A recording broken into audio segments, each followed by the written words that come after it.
Hey friends, this is Chris Jansen. Evil is the destruction of freedom. Welcome to the End Evil podcast. Just wanted to draw your attention to a couple great things you can check out when you're done watching this show. Pop on over to Twitch and check out Brandon Spencer's 24-hour, 24/7 live stream coming at you with truth, freedom, natural law, all the time, every day. Also want to bring your attention to Mondays. You can check out my good friend Crypt Rick on Revolution Radio at 6 p.m. Eastern, 3 p.m. Pacific. And now, I have a great show for you. Thanks for joining me. Please stop on by to endevil.life and make a small donation or share something from the website. Subscribe to the channels and enjoy the show. Check out the chemtrails. Oh shit.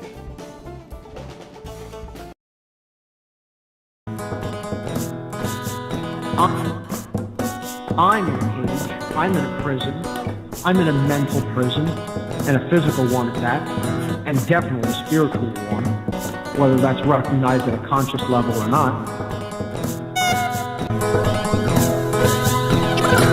As I wait for my sleep, the situation's got me thinking deep. Will it hurt the same? You know, life is an extinction. Evil creeps in your dreams. Secret teams throwing memes.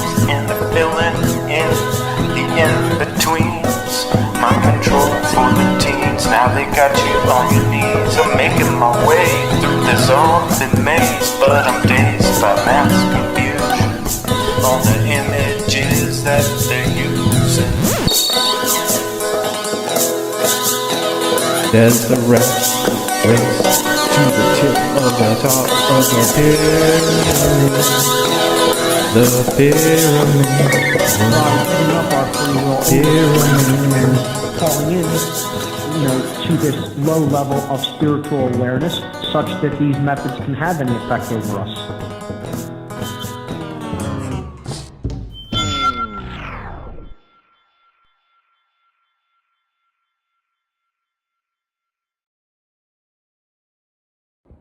Hey friends, this is Chris Jansen. Evil is the destruction of freedom. Welcome to the End Evil podcast. Just wanted to draw your attention to a couple great things you can check.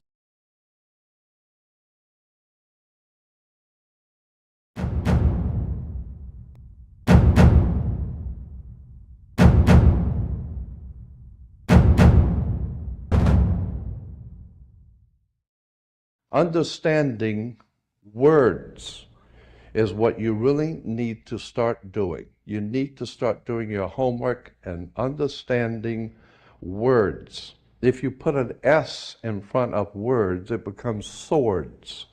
And that's what words are. They are cutting. They can cause you great trouble. Humans are word control creatures. So we need to establish what words mean. Welcome, friends.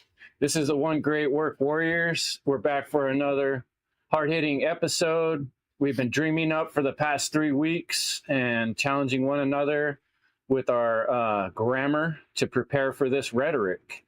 And we're going through our trivium process, considering different possibilities. What could possibly be the things that are holding people back from understanding, discovering natural law, and speaking about it publicly, so that the human race doesn't have to keep going through this slavery cycle over and over and over. We're ready to move on, folks. So we got to kind of expand our minds. So here with the One Great Work Warriors, we're constantly looking for topics to help pry open the minds of the public and those who might be curious enough to hear our words. And that is the topic for tonight, is words. We're going to toss around some of these things and feel the weight and the power of them together, and meditate and concentrate a little bit right now on these things that come out of our mouth that can inflict so much damage and that have the potential to change the world for the better. So I'm going to pass it on to my man Brandon, who was actually one of our top wordsmith powerhouses here and see what he has to say about words, etymology, and clarity. Thank you for that. I wouldn't call myself a wordsmith yet. Still got a couple of more decades of study. But when we think of words, words create thoughts. They can create beliefs in our mind. They can create concepts. They can create emotions. They can create actions, in our thought forms, and they can create, actions. So we should be conscious of the words that we use, and we should choose our words wisely, and we should become conscious, speakers. I was listening to a Manly P. Hall a lecture earlier today, and he said our mouth is connected to our mind, and the words that we speak will be reflective of how we think. And I will also say the words that we use will be reflective of our consciousness. So the understanding of words at their root level is key, because that root definition in the form of etymology is going to connect that word, which is a symbol, to something in reality. So the importance of etymology and having a correct definition of the words that we use is key when it comes to understanding ourselves, when it comes to understanding reality, and also communicating things. So let's look at some of the etymology when we are talking about words, because when we are using language and speech and words and rhetoric, we should be trying to bring some form of clarity to something. So the etymology of the word clear means giving light, morally pure, something that is bright, something that is luminous, because if something is clear, then the light can shine through it. And light was always associated with knowledge, goodness, higher states of consciousness, how natural law, true teachings, right action. So light was always synonymous, associated with symbolic of higher states of consciousness. So when we look at the word definition, because, we all should be defining our terms, as the great Jordan Maxwell would always say, define your terms. The etymology of the word definition means the setting of boundaries. You are putting limitations on something to say, hey, this is what this thing is, and this is what it is not. So having a correct definition of words is key, because without those definitions, then you would just have pretty much a relativistic, health society, or a relativistic, reality. So when we put these definitions on words, we are saying, hey, this mouse, is this thing. It's not a car. It's not a pencil. It's not a piece of paper. So when we define that, we're saying, hey, this is what this thing is. This is the form of it. Because if something doesn't have any form, it doesn't have any shape. If it doesn't have any shape, it doesn't have any boundaries. So when we look at the word meaning, what does it mean to mean something? We're talking about expression, or something that is symbolized. It means to intend, to convey. And if something doesn't have meaning, it lacks what? It lacks value. So we need to be clear in our rhetoric. We need to be clear in our language. We need to be clear in our speech. We need to have a correct understanding of the definition of words, and we need to understand the meaning within those words.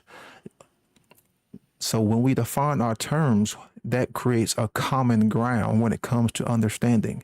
I'm sure we've all been in a particular conversation, and we are talking about a particular thing, and there's this semantical misunderstanding, as Chris Nelson calls it, because someone has their incorrect definition of words, and you may have a correct definition of words. So when it comes to trying to reach this common ground, it's much harder, because that incorrect definition in their mind has created a incorrect concept.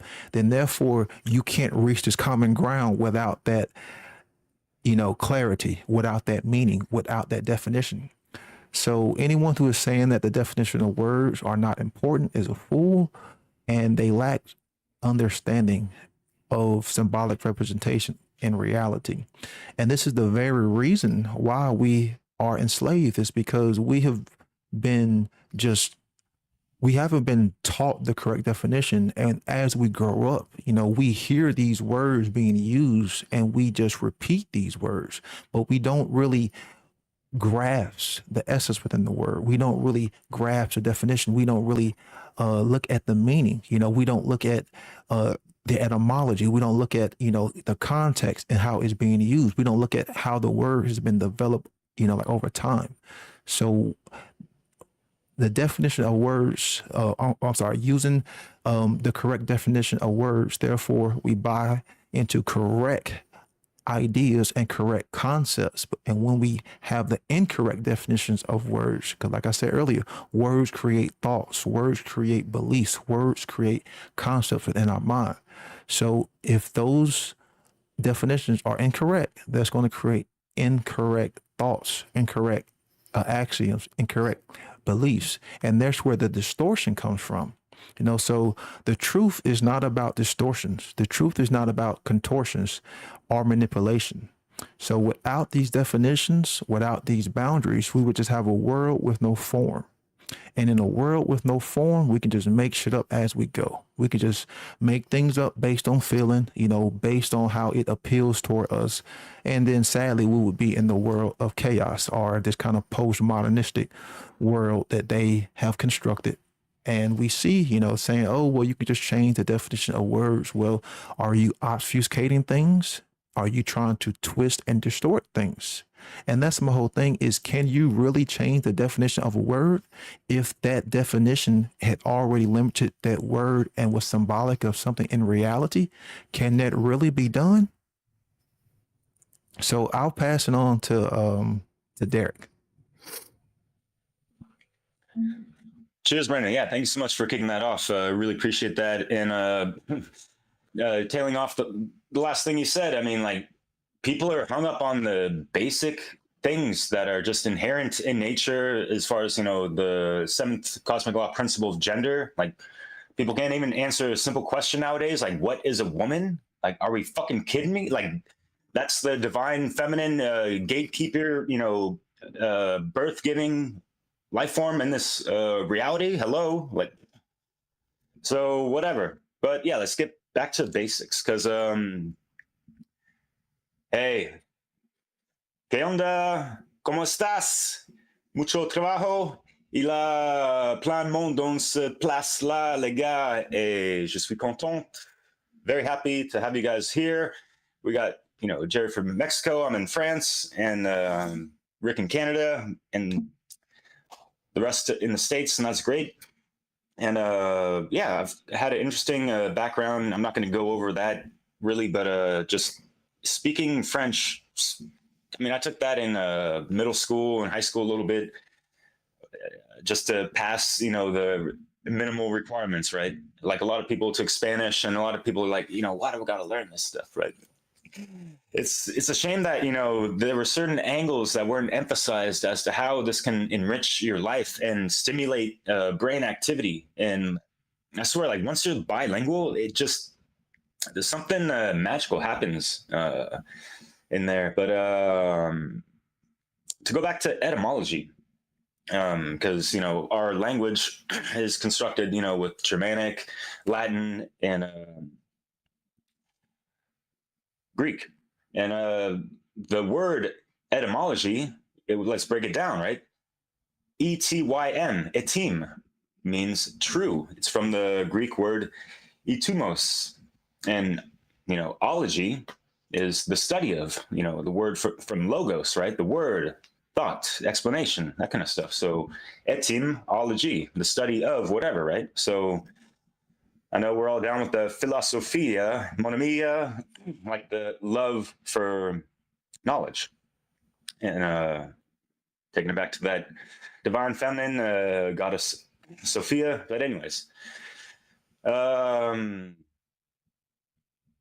language has been something I've always been interested in, and playing with words ever since I could remember. And like, finding it really funny to break down the syllabics and phonetics of things. And even when I was like half illiterate, whatever, growing up, like grade school, elementary, whatever. And yeah, that just carries on. And listening to music, especially, where I was from, Bay Area. I mean, aside from music, I mean, just like slam poetry and like haikus and like all these open mics that I went to. It was just such a wealthy place to be. It felt, just like being in that moment and hearing people express their words, through whatever spectacular vernacular that could be voluptuous or more, cut and dry, whatever, right? And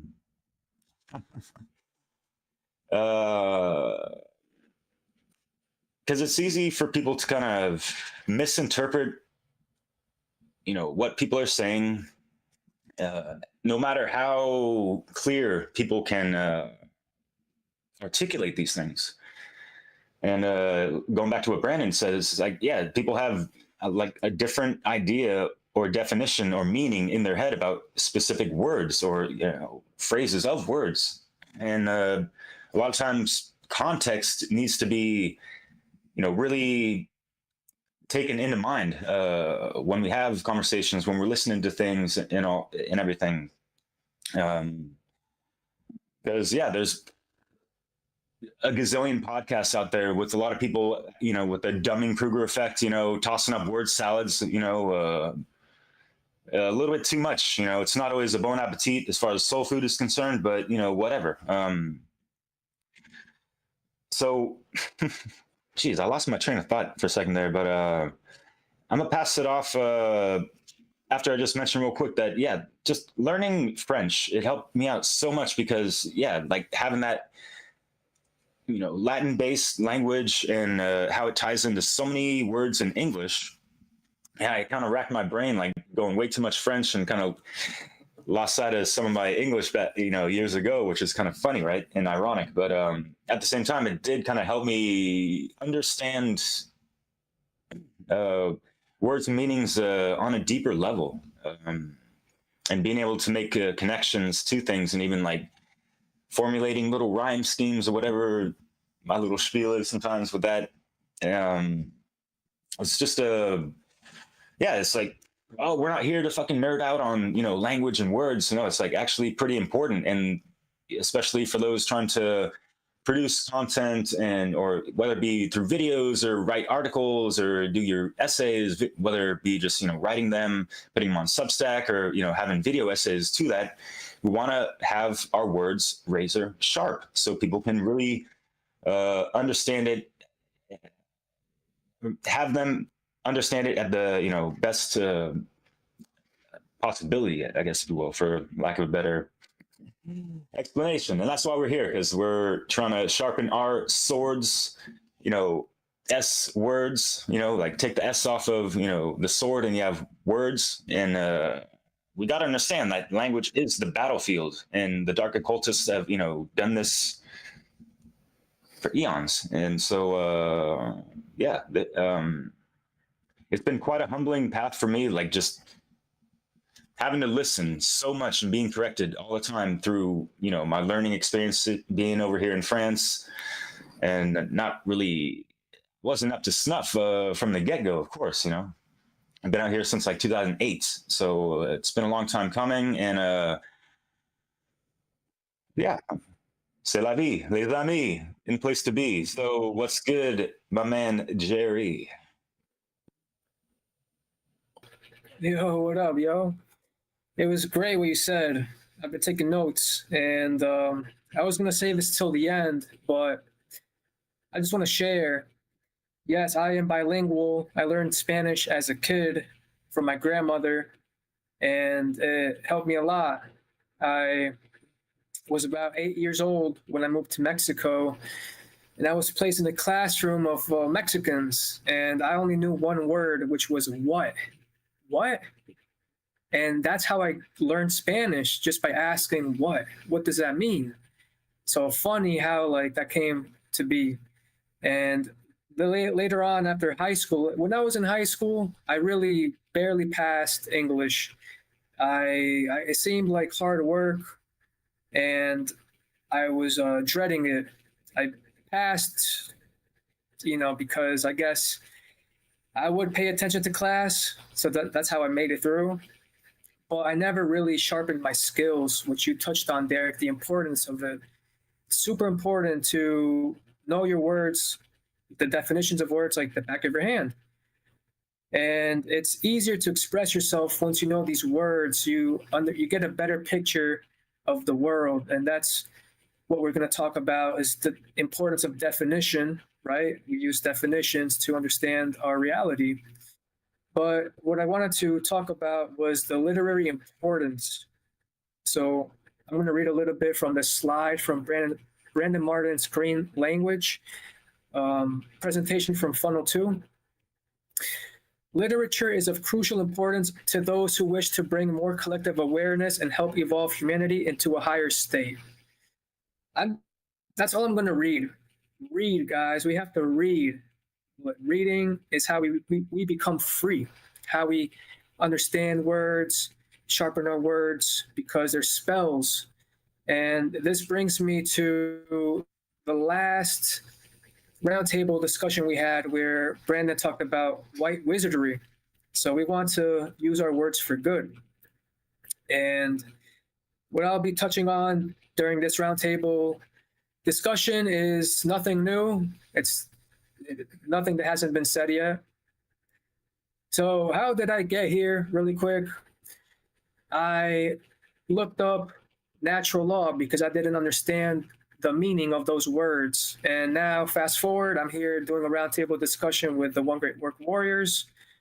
So I really just encourage you to ask questions. If you don't know something, don't act like you know it.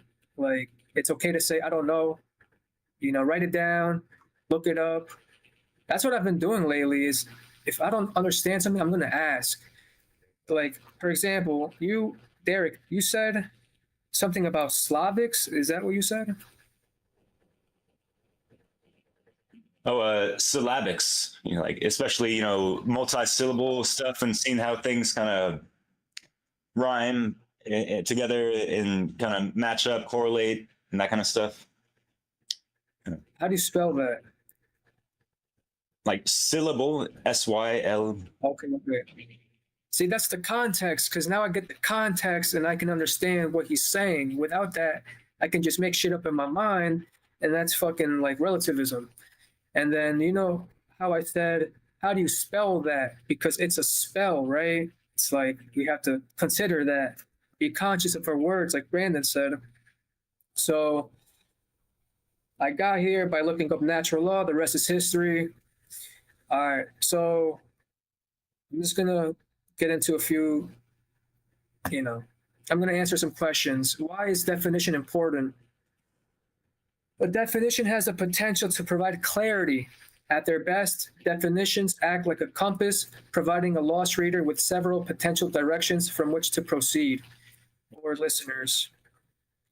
And then I want to say you can understand a definition or the meaning of a word by using hypothesis.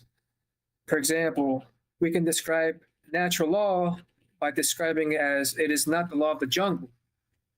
So, and then Brandon said that can words really change their meaning? And it's funny because words have changed their meaning over time. They've kind of evolved. And I just want to say there's like a history to it. But it makes me wonder how like some words have different meanings. Like, right, I guess you just have to know the context of it. But that's like the importance of the etymology, to go back to its origins. And let's see, words are not just what the dictionary says. So just reinforcing, please read etymology. It'll really, empower you. And then Brandon Martin said, anarchy has been obfuscated to make it look like chaos. And it's like, if we don't understand the meaning of these words, we're going to think it's something completely different. Anarchy just means without rulers. And then Derek touched on the definition of a woman. It's crazy. I think there was like a film released, and it was about a spelling contest, and the kid asked, Well, he was asked to spell woman, and he asked, "What does it mean?" And they couldn't give him an answer. They were like frightened. So it's like, guys, we gotta get on the same page. Not be talking semantics. We need that knowledge. I'm gonna pass it to Rick. Passing it to me. That's awesome, guys, and you guys make great points, man. This one, I'm going to try to look more at the camera for everyone. It's hard on my neck, but I'm going to do my best and look at my notes. But you guys make great points, and this was a topic that I spent a lot of time thinking about, and I kind of went all over the place. And I was kind of telling the Warriors that before we started recording, like I thought it was going to be a simple thing to talk about language and words, and then I kind of found myself going all over.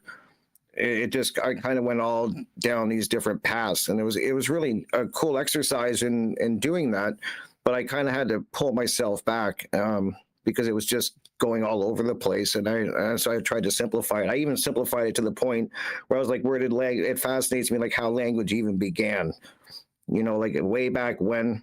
The argument, maybe it started with grunting and pointing and gestures and body language, and then turned into probably pictures. I don't know, maybe pictures. And then, you take these pictures and you start making sounds and putting meaning to them. And that kind of fascinated me. I just thought, like, how it even started. That's how far I went back. And then, which then would eventually move on to symbology and all the things that I like to talk about. And you guys make great points, because I talk about a lot on my show that you're seeing the meaning of words changing. Their meanings and definitions are changing right in front of us. They're slowly doing it. And that's scary to me, because that's the problem, is that they're actually doing this. And you guys made great examples of that. And now you have the point where people can't even answer a simple question about a word. Like, you have a great big argument going back and forth, and that's what is interesting. And so there definitely needs to be an effort on clearly defining words and their use and understanding them. Because the one thing I do know is that words are powerful. I mean, think about it. They can invoke feelings. They can invoke thought. They can incite a reaction, either for good or bad, just by words. So that, to me, that's so powerful. And that's the thing, is that that's the danger too, is that if you don't have a good understanding of words and their meanings, then they can be used against you. So they can be used to control and manipulate if you're not educated. And I think for one example, I can think of the law. Like, they use this language. If you don't understand, I think that's how they slip by a lot of things, is that they count on people not understanding half the meaning to half of the words, or any of the things that go along with that. So that's why I think it's so important that we educate ourselves on words and their meanings. And so that's kind of where I was at with this. It was really cool sitting and thinking about it, and just language. We use it every day. We use it every day in one form or another. And it's really, I think it's a great thing to think about. And then I kind of thought, which was kind of neat, I'm looking at my notes, I was thinking of a counter argument, and then I just kind of realized this as I was looking at it, that this argument was kind of where my mind went. When I think of words as themselves, to me, God, this is so hard to explain. That I hope it makes sense, but words themselves don't have a meaning on their own, like the word itself. To me, people assign a meaning to any given word, and then it's kind of agreed upon by society.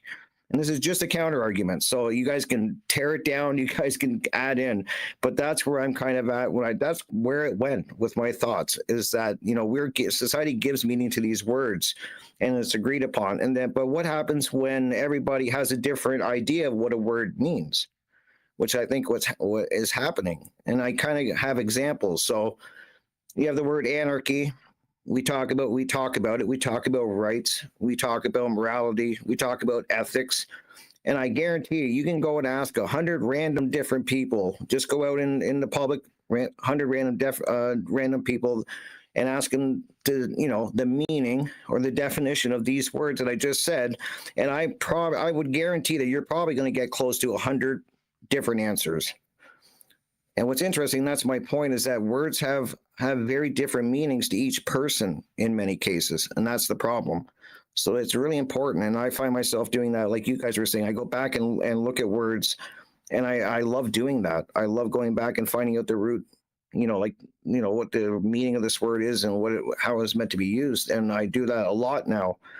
But it's interesting. So that's kind of my counter argument to what you guys are talking about. Like that words themselves we're assigning meaning to them, and this is the problem. Is if we're all assigning different meanings, what do you have? You have what we're talking about, in my opinion. Yeah, confusion. Confusion. Yeah. So yeah, you guys can add in. That's my thoughts and my counter argument that I wrote down. So whoever wants to tackle that one, all to you. Chris, you want to say something? Or Jim, all right, Jim, you can go. That's cool. Yeah, the confusion part, that's definitely a big factor. So, like when it comes to etymology, I never even really knew the word until I started hanging out with you guys. A little bit here and there from Mark Passio and that. But one of our early meetings that we started, I think Chris, maybe it was the first meeting or the second meeting. It's like, let's look it up on Edom Online. And so that was like my introduction to that website. And then, it's been like a discovery process. I use it from time to time. But it's all definitely new to me. Almost 50 years old. Like, that's not something that any of my friends ever referred to, or my parents or anyone else I knew growing up was like, oh, what's the origin of the word? But it's cool. Like everything you guys have been saying, you get to realize it's important to understand the original intention of the word. And you guys mentioned anarchy a couple times, and that's one word that you could look it up. And the original intention, it means without rulers. Like an means without, and archos means rulers.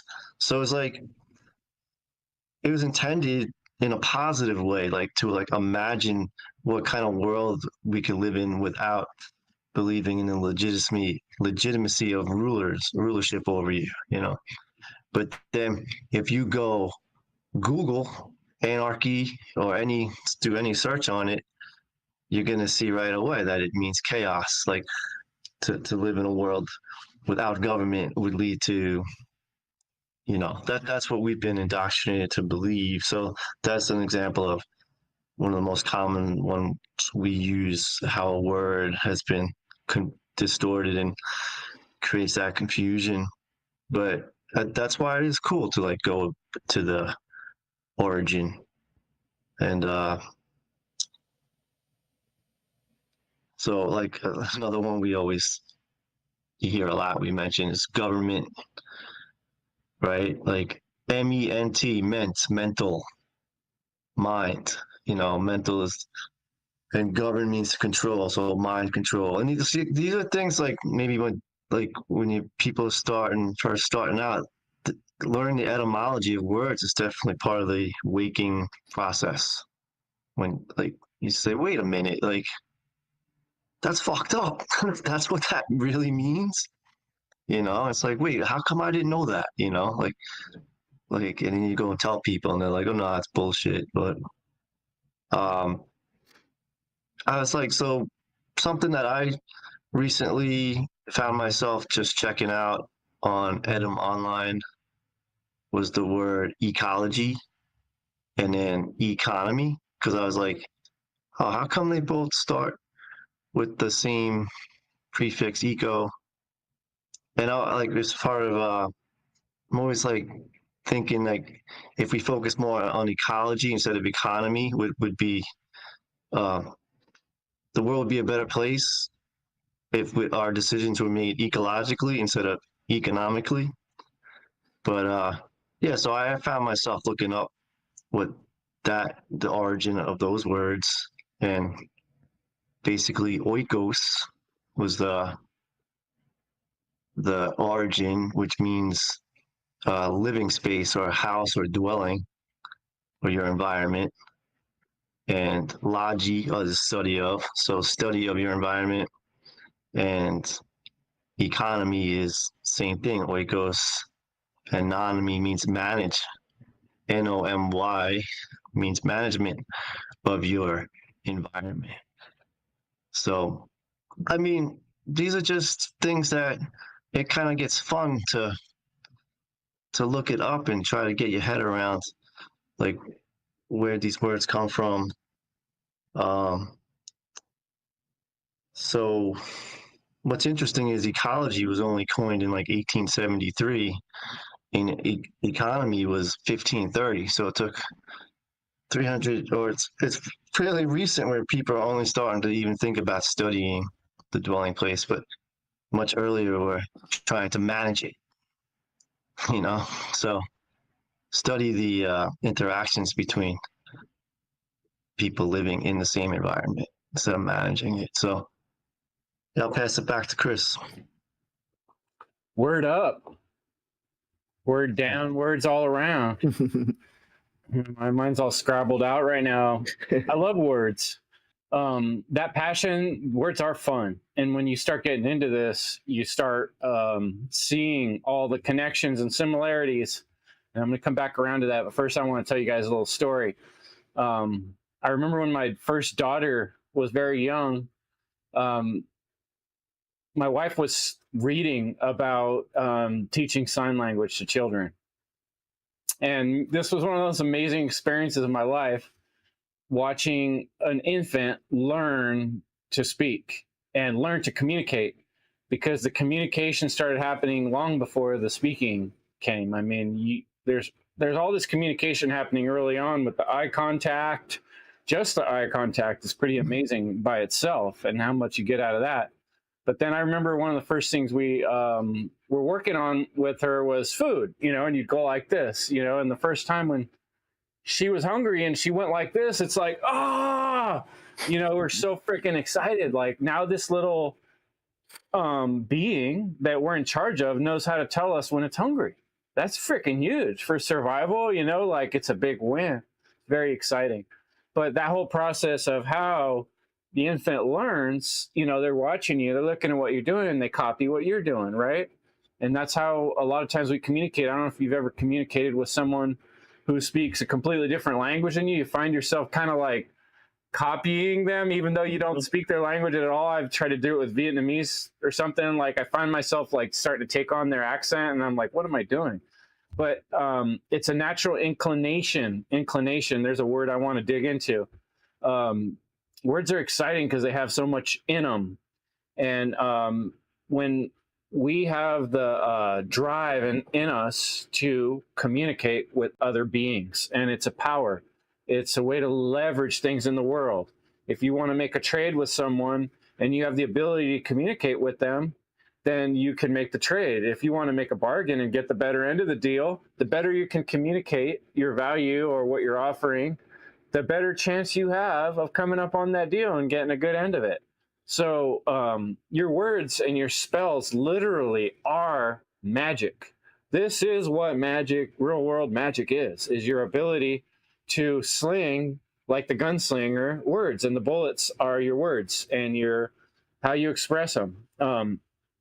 So that excitement and fun of taking words apart, I kind of want to come back to that, because I wanted to share with you one thing that I take away from studying the Bible many years ago in my Christian days. And I pull it out every once in a while because there's a few things in there that I really just love. And one of those awesome tidbits comes from 1 John. And it says, this is the New International Version: the Word became flesh. In the beginning was the Word, and the Word was with God, and the Word was God. He was with God in the beginning. Through him all things were made. Without him nothing was made that has been made. In him was life, and that life was the light of all mankind. The light shines in the darkness, and the darkness has not overcome it. it's some big statements made in that. And when you really think about what is it talking about, the word became flesh. In the beginning was the word. The very, very first thing is what it's saying was the utterance of the word. So this whole God said a word, and that word created the possibility for life itself. Everything we know and understand came from that first expression. And that is magic of reality, the magic of creation that's been granted to us so that we can create, right? And so the way we use our words is crucially important in this reality because it's how we manipulate our environment. And if you think about it, like I'm saying, going back to little kids, I remember as the kids finally started getting the ability to use the words, we used to say, use your words. Use your words, because they'd want to start throwing a fit when they couldn't get their way. They'd be like, nah. And then we'd say, use your words. What's going on? Communicate with us what you need, you know? And when the little kid has the ability to say, I'm hungry, or, you know, then they don't have to go, bah, you know, but right now we're living in a world of people that are still crying like babies and spitting up their vomit, not really having a control or understanding of the power of the syllables in their sentences and how each individual piece of every word is a jewel that has a history and a context, and you put them together different ways and it means different things. And there's endless exploration and treasure in all these little parts and pieces of utterances that we make that change and control the world and environment we live in. And currently that environment is one of slavery. And we're speaking slave languages inside of a slavery system. So the better we come to understand that language, because that very language is part of the main thing that's controlling us and our minds, is because that's how reality changes in this world. It's spoken into existence. The word became flesh. The word was God. Damn it. I'll pass it on. You're up next, Brandon. When we when we're talking about language, we're dealing with, like we said, words, we're dealing with speech, we're dealing with conversation, we're dealing with communication. So we are talking about, the tongue and vocal cords, because our words are vibratory pieces of energy that go out into existence. And that's why I say is we should be clear and precise with the words that we use. And I'm all a fan of shutting the fuck up. I think that's something that a lot of us need to practice and think before we speak. And really, if we don't know what to say, then just shut the fuck up. And I want to say this was one of the reasons why the initiate in the mystery schools would stay silent, because, it was a means for them to just observe and learn the correct usage of words. And by shutting the fuck up and really, thinking, that you can truly, grasp certain concepts a little bit more deeper. But when we're talking about grammar, what is grammar? Of course, the etymology is going to say it is the incantation of spells, is mumbo jumbo, and it's also the principles of speaking. So you have the oral, how language, and you have the written language, and then you have the study of language and the study of literature and linguistics, which is philology. Of course, you have philos, meaning love, and then you have logos, meaning the word. But grammar itself, which we talk about being the first stage of the trivium, but the grammar is something that is symbolized, and that symbol is what connects you to that thing in reality. So you can say that grammar is or that symbol is a representation of something in reality. So every word that we have, every word that we use in all of the language it encrypts something. It is representative of something in reality, in the objective world. Doesn't matter if it's a noun, doesn't matter if it's a verb. We are talking about something. And that's why we try to communicate these things. That's why, when it comes to speech, when it comes to language, we are the only ones that we know, human beings, that are capable of it. So it shows the higher states of consciousness. It shows the higher states of awareness and the responsibility that comes along with this tool. So grammar is the inventing and the combination of symbols, because words are nothing more but symbols. Symbols are a representation and a decryption of things in reality. And I'm keeping it very, very simple. If people want to dive deeper into what symbolism is, then I highly encourage them to check out Nate Cap's work and Brandon Martin's work, and how Douglas Martin's work, because those three dudes are, tremendous when it comes, the symbolism, so shout out to them. But the symbol is what connects you to that thing in reality. And that's why symbolism in and of itself was considered a language. And symbolism came first before we actually had the oral form, because we were trying to communicate, because symbolism is a means to communicate things in reality. It's actually that median, because communication is that median too, which connects you to others, which connects you to things in reality. So we have, have phonetics, which is the vocal sounds. Then we have spelling. You got nouns, pronouns, have preposition, verb, adverb, conjunctions. And I'm sure now you're probably thinking like, man, I wish I had paid attention, hell, in literacy classes. But, those things actually stand true, how when it came to understanding the importance of language, of literature, because we are trying to describe things. And that's what man has been doing since day one, is trying to make sense of things. So when Rick talked about, everyone having their own interpretation of words, that in and of itself is why we are in the position that we're in, with all of this confusion, all of this ignorance, all of this distortion. Because if I'm, saying, well, this word means this definition toward me, and you're saying this definition means that toward you, how can we communicate? How can we harmonize? How can we come to understand? You can't. So what does it mean to understand something? That right there in and of itself is a very powerful, because the word under means beneath, among, and before. The word stand is a fascinating word. Stand means to occupy a space, to be on one's 2 feet, to stand firm, to be upright, to be erected. So when we look at the word stand, you're usually talking about power. You're talking about elevation, and you're talking about something of a defensive nature. So we're talking about power. Whenever the word stand is used, you're talking, about power. I mean, think about it. We have terms to say, I'm not going to stand for that. Meaning I'm going to put my, I'm going to put my feet in the ground. I'm not going to move. And then we say, well, I'm going to take a last stand in battle, meaning I'm going to set up this defensive posture, and I'm going to fight and try to win. And you have you can take the stand in court, which is another thing, because then that gives you the power to say, or to speak your piece per se.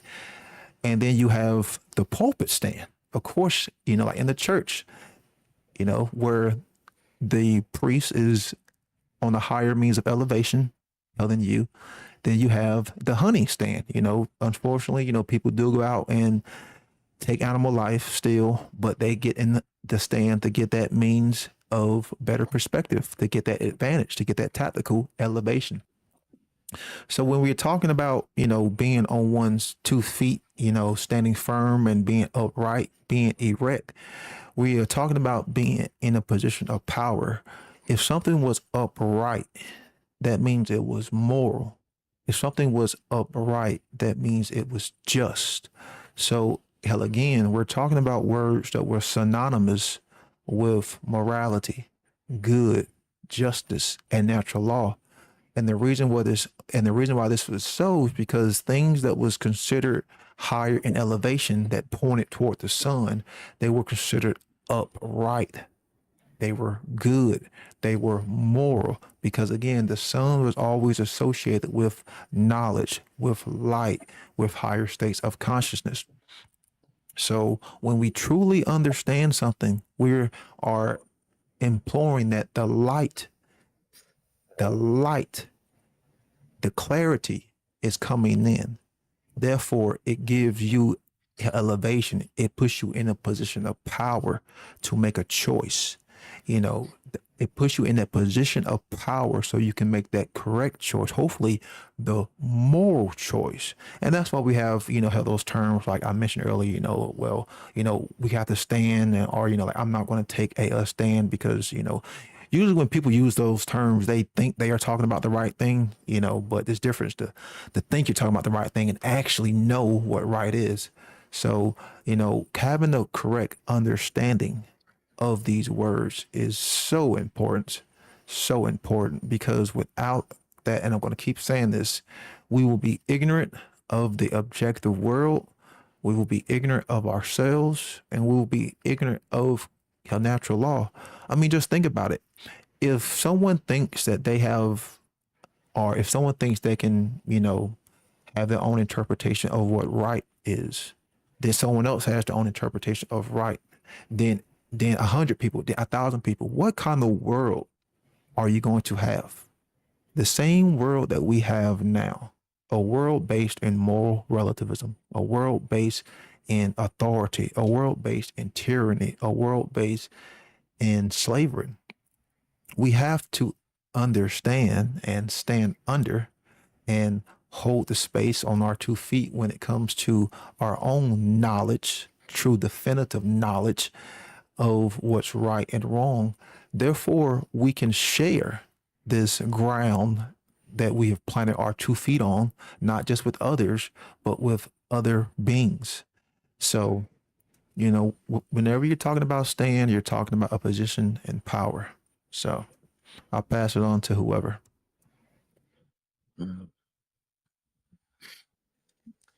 Yeah, cheers, Brandon. Powerful statements, man. Appreciate that. And I need to correct myself because I was going over the ology and the study of, and then I went into like philosophy, which is, the love of knowledge.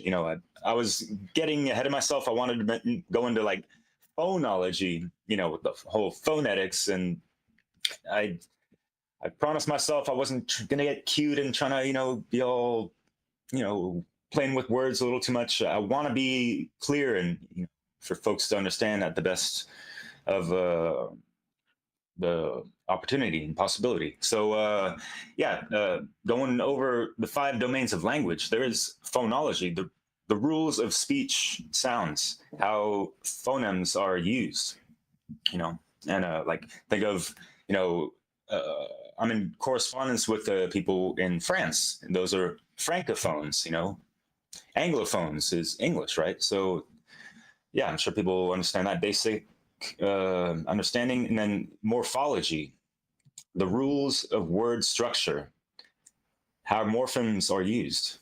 And then we go to syntax, the rules of, how our structures of sentences are formed, right? And then you guys mentioned semantics, right? The rules relating to the meanings of language. And I understand what y'all meant, taking it back to etymology, as far as, what these things mean, right? And the mentalism. So that corresponds as well to the air elements in regards to, how we are sharpening our swords and to really be wielding the sword of truth, that double-edged sword that that cuts through the bullshit, right? So yeah, things to consider.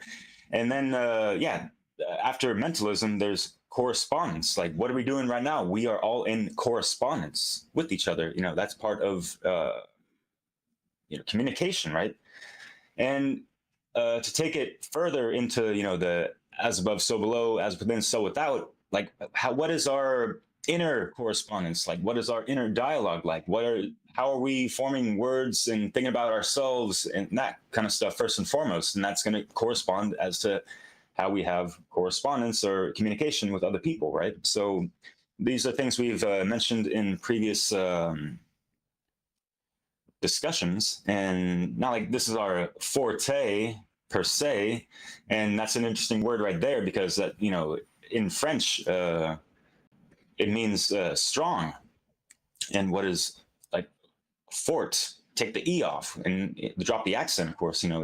Fort means like strong, stronghold rather, right? And so, yeah, it's just beautiful how these things, line up when you understand, the root words of things and how they correspond between different languages. I love that shit.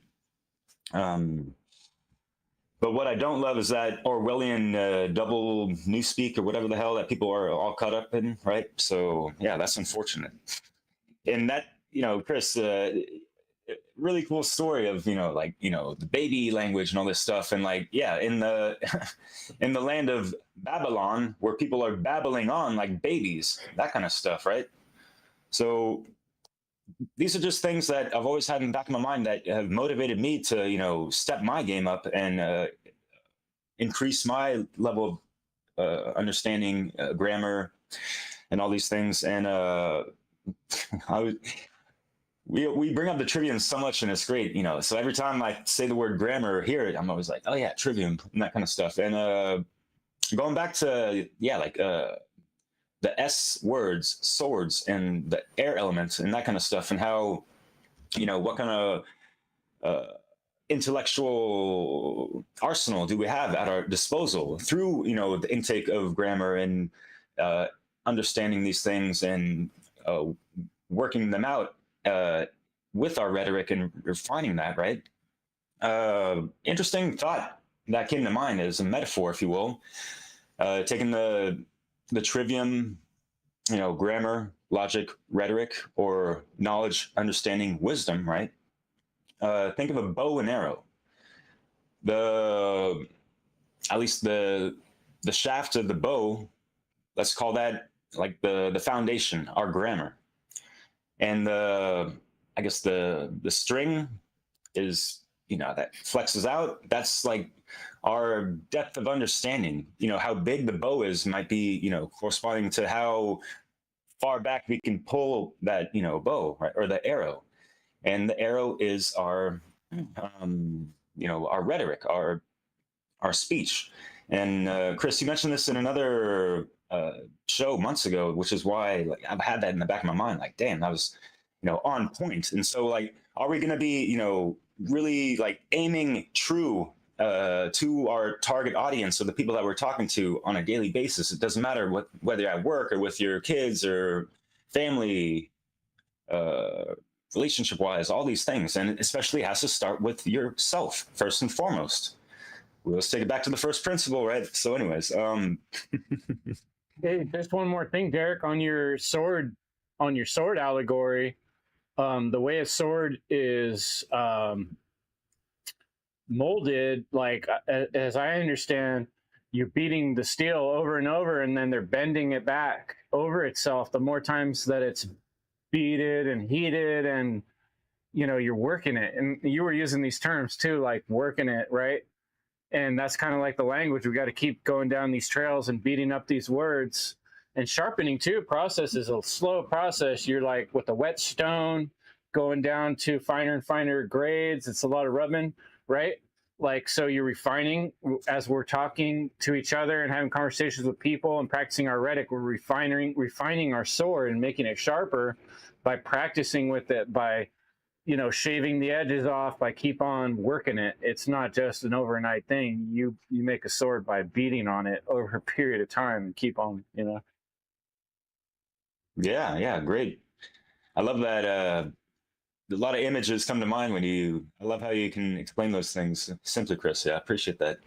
I had just one or two slides I wanted to run through real quick while I'm still on the mic, if you don't mind, if you like. The good old Manly P. Hall, rest in peace. he stated once, I don't know from what lecture, apparently the reincarnation, the cycle of necessity. Words are vehicles of ideas, and unless they are understood properly, misunderstanding is inevitable. So things to consider. And yeah, abracadabra, mother lovers, what are we casting out, and how, with the spells, right? And we understand the proper spelling of them. And yeah, it's an interesting word, that abracadabra, like, I will create when I speak, and going back to what Brandon was saying, and I did a live stream on this, if think about, like these ancient temples, the Buddhist temples, and did anyone really wonder why, there's like complete and utter silence in these places, especially for the initiates, right? Because yeah, we gotta be silent, especially, with the mind chatter as well. That's one thing, but to take it to a metaphysical level, in regards to the abracadabra, apparently, at these, sacred sites that have whatever certain high frequencies, or it could be more of like a pure vessel, whatever. And you can even take this back to like Hyperboreans, whatever.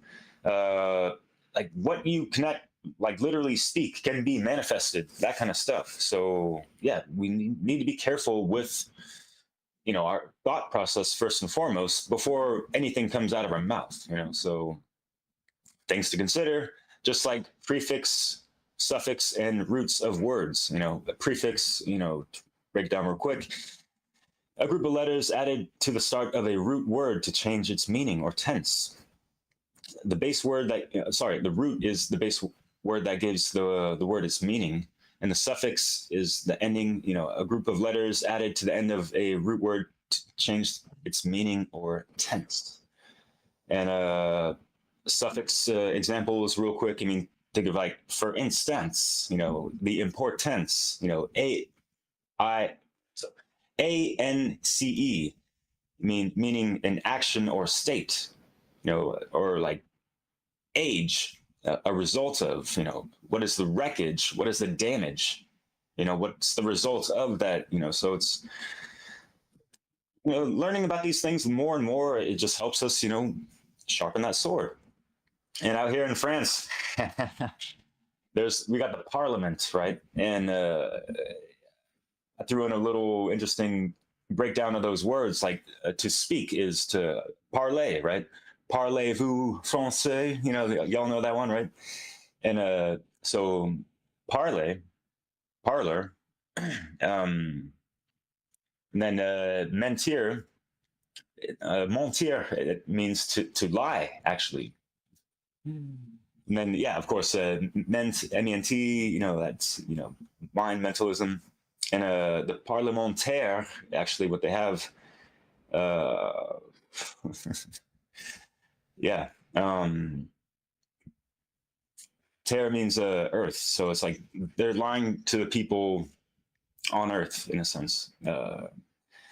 Just interesting stuff. And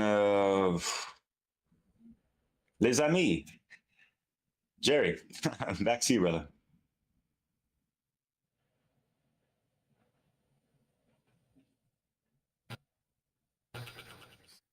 Thanks for sharing there, Derek.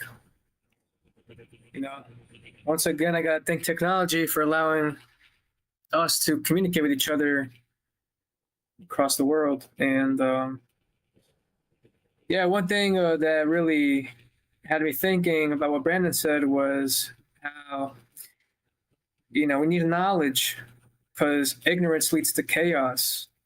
And, I want to tackle Rick's question. I would just want to make sure I get this right. You said that people assign meaning to words, and so that's their counter argument. Correct. So that words themselves don't have a meaning. The words themselves, it's hard to explain the way I'm thinking about it. They don't have a meaning. We assign a meaning to them, and this is the problem that we're running into as a society. All right. I think I'm going to read this. Hopefully, it makes sense. Since the whole point of language is communication, our goal is for the speaker, what the speaker's trying to convey, and the listener, what he listens to, they have to match up. So if we all have these different meanings, it's like, we won't survive. And I want to say, let's see, you can't feed a baby a steak. So it's like if someone doesn't understand the words, it's like if we teach them natural law, they won't get it. So we have to break down the words and build them up like a baby. So that's all I have to say. I had a really good time being here. I'll pass it to you, Rick. Yeah, it was a great chat, and got me thinking about a lot of things. And I really can't add much more than I already said or what you guys kind of said. But I would agree that I've said so many times when I talk on my show is that words are powerful, and Chris was kind of saying that they're kind of magic, and that's the way I look at it. And then when you take words and you string them together, I consider that a spell in a way. And that's kind of the way I think. I just keep telling people, like, words are so powerful. And then I also want to add that the intentions behind the words that you use have to be considered as well. I think that's a really important aspect of, when you're using words and sentences. And I think your intentions behind it matters in a lot of ways. So I wanted to add that. And, I just think that it's kind of interesting because I was kind of listening to a show a while back, and they were saying that the kids are now coming up in school and that they're, a lot of them can't even, they're getting into college and that, and they can't read barely. Some of them can't write. And I think that that's the war that, because I think the social engineers know the power of language and words. And if it's used in the right way and people understand the power of these words and what you can do with it, I think that's why they're kind of destroying it. And they're making sure that people don't understand it. And then I think about technology, and I think how people are texting and they're throwing emojis around and they're shortening words. And like I get messages from younger people, and I don't even know half the time what they're talking about. Like they got all these short words and abbreviations, and I'm just like, what is going on? Like it's just, to me, it's destroying words. It's destroying language. When I see that, that's the only way I can see it. Like it's just, and I know it's quicker and they have all the excuses, but that's kind of what I think about. It's like they're doing a good job, changing the meaning of words right before our eyes, as I was saying earlier, and it was brought up earlier, and they're destroying language. And then now, and it's been brought up, like I brought up, people just, everybody's got a different meaning for the word, and nobody's agreeing on anything. And then that's why, like Brandon said, we got chaos. This is why we're at, because nobody's agreeing on anything. We have to get back to agreeing on what these words mean and their intentions behind them. So that's all I can add. I mean, I'm happy I'm learning. I was thinking this too, kind of laughing to myself. I'm happy I'm learning music, because to me, in a way, I thought reading music was going to be really hard, but I find it so simple. I mean, like an eighth note is an eighth note, a 16th note is 16th notes. It's really hard to mess that up. It's kind of what it is, not like language. I mean, it's just so all over the map. So I just wanted to add that in, and I'll pass it to Jim. And thank you guys. It was an amazing conversation. Yeah, thanks, guys. Just again, like to mention anyone who hasn't looked into etymology, you can go to Etym online, ETYMONLINE,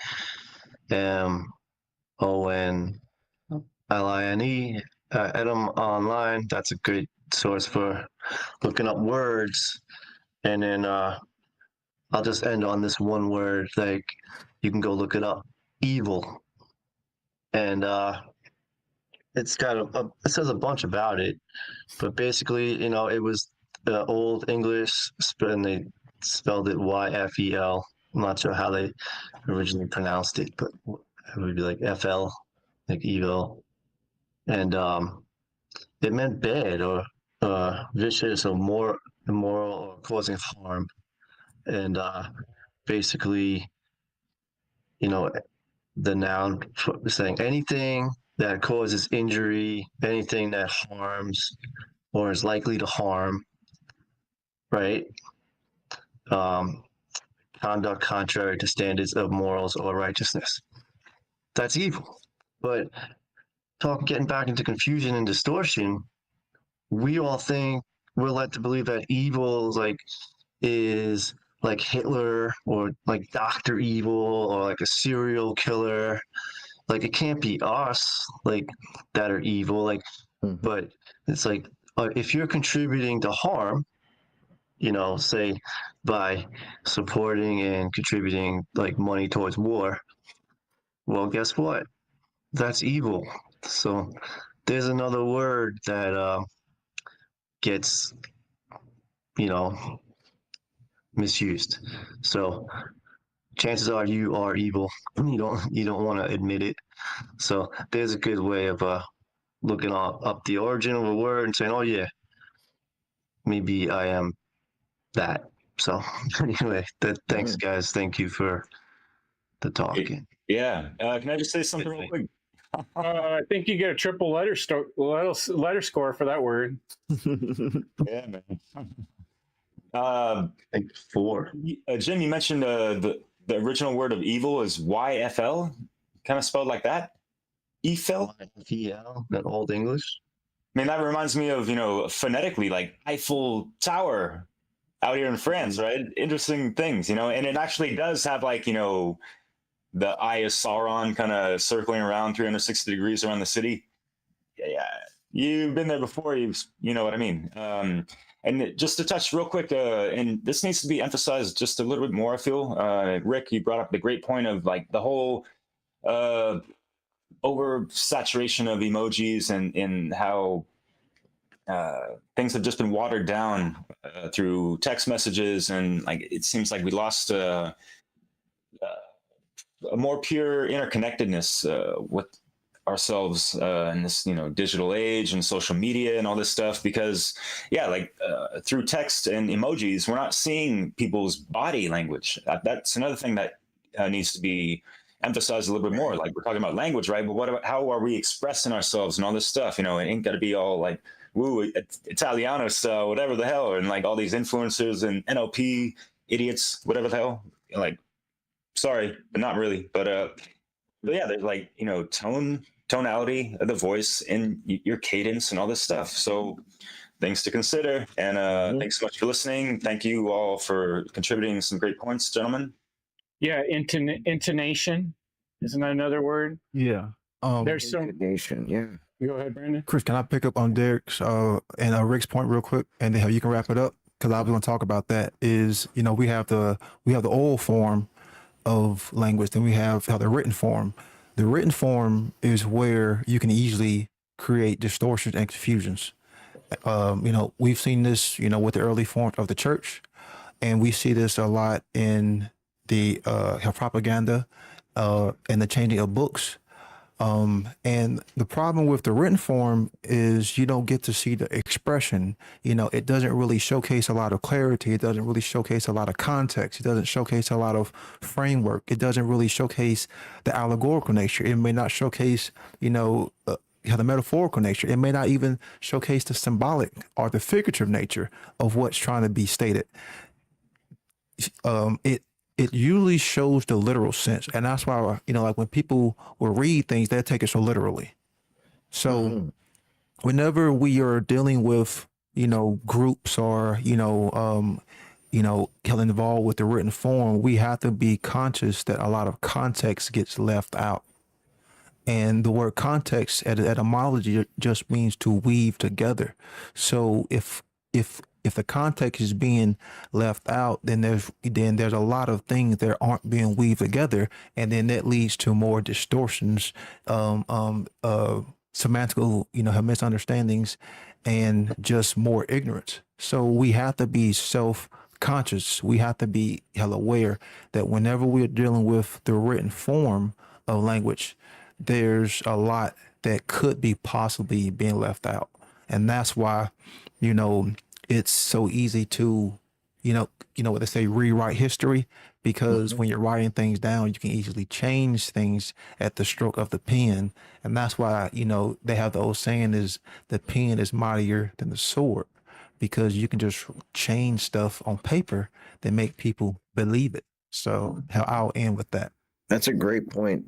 Were you talking about history or his story? That's the way the story goes. Or so they say. There's all these friggin' catchphrases. We got to kind of watch out for those because they catch us, in cul-de-sacs, right? Because people like to just say them over and over, a lot of these things without really thinking about the meaning. But, I got a little white hair right here, and every time I pull my beard, like old guy stories come out. So I'm just remembering this story about these Indian guys. I think it was 4 or 5 blind Indian guys, and they're sat around an elephant, and they're supposed to figure out what this thing is, and they're all feeling different parts of the elephant, and they're all describing it from their own point of view. It's like, I feel this massive, big, thick thing, right? And the other guy's like, well, I feel this tiny little hairy thing, So I made this, I had AI help me make this slide. Are we talking trunks or tails? And, you see the one guy on the one side, he's looking at the trunk of the elephant, and he's saying, yeah, it's long and thick. And then you see the other guy at the other end looking at the tail. He says, no, it's short and thin. So I think this is an important allegory to have in your mind. When you go out in the world, we're working, like we said, we're pounding on our swords. We're trying to build our rhetoric. We're talking to people. So often, more than not, we're both talking about the same thing. We're using the same word, but we have 2 different ideas in our mind. Mm-hmm. And so when you start to understand and recognize how that works, you can start to discern. And so I think it's really important when communicating with people is to try to get out of them, what do you mean when you're using that word? Because most people don't take the time, like we're describing, to really dig into words, right? So the better you get at it, the better you can help other people. And here's one way I want to share with you that I think is really fun. This is something my dad taught me. Words are kind of modular. Like, you were sharing this, Derek, where there's the suffix and the prefix, and then there's the center. A lot of times you can find similar ones. Here's an easy one. CO, cooperate, coordinate. Words with co means with or together. Yep. So, you can just go around, think about hundreds of words that have co in them, and then think to yourself, with, together. Oh yeah, it always kind of works, right? And then operate. What other words have operate in it? Oh, operation, opera. Sometimes they don't work. Sometimes, I come up with opera. I wonder, does that have to do with operate? And just let your mind, take these words apart into little pieces and start, what other word has that piece in it? Inspection, peck, inspect, detect. The more you start doing this, the more you start seeing the similarities. I've had times where someone gives me a word I've never even heard before. I take apart the pieces in my mind, compare them to other words, and I'm able to come up with a full definition without ever even looking it up. A word I had no clue what it was about by doing this process. And it's actually quite fun. And then once you start doing it, you start noticing it in all these words that are similar, and words that have these different pieces and parts in them. And if you get this excitement, enthusiasm for words and vocabulary and sharpening your sword, then you have the ability to really communicate with people better and understand what they're trying to say, help them define what they're trying to say. Oftentimes I'm giving people words. They're like, and I'm like, do you mean this word? And the more you spend time on a dictionary, and these days you go on ChatGPT for free and you say, ChatGPT, here's the word. Please give me 4 different definitions and 3 different dictionaries etymologies. There it is for you. Just like that. You don't even have to go to the library anymore. So a lot of the disagreements people are having out there are pre-programmed in there. That's the last thing I wanted to point out, that these words and phrases that are being tossed around out in the world are created by, they create these compound words. They put things together like the new normal, right? And it becomes something that gets in people's heads, and it psychologically damages people. So I just thought of a few questions. Ask yourself, what good are you doing with words? What good do words do you? What good are your words doing others? Do your words serve truth? So it's asking you really, what spell are you under? Because if your words aren't doing good for others, and if your words aren't doing good for humanity and for truth, if your words don't serve truth, then you're under a fucking spell and you need to get out of it. And the way you get out of it is by learning how the spell is spelled. Learn how to take the spell apart, learn the pieces and the parts and what constitutes it. And it can no longer enslave you because you understand how it works, and it no longer controls you because you now know it and you have the power. And the words are that power. And understanding how to use them and how to put them together and take them apart is a power that no evil can really ever do anything about, because it unveils truth. The greatest warrior in all of time and history, you know, truth itself cannot be defeated. So that's your sword, and the words are your way to chip away at that. So I really appreciate you guys listening and sharing your words in the chat, which I hope you've been doing. And we'll look forward to seeing you next time with the One Great Work Warriors. Have a good night.